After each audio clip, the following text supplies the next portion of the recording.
মাটির চুলার রান্না কখনো খেয়েছেন আপনারা? তুমি ছোট ছোট করে সব ভিডিও করবা, হ্যাঁ, একসাথে করবো না, তাহলে লেন্দি হয়ে যাবে। তো যারা মাটির চুলার রান্না খেতে চান অবশ্যই আমার সাথে যোগাযোগ করবেন, কমেন্টস করবেন, তাহলে কিন্তু আপনাদের জন্য একদিন দাওয়াত দিয়ে নিয়ে আসবো, যারা খেতে চাবেন তাদেরকে।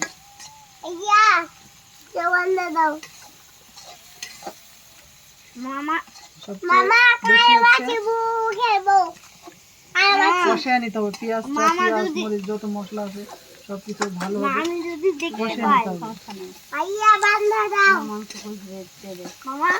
মামি যদি এগুলা ভিডিও দেখতে হয় আপনাকে আর ছাড়বে না।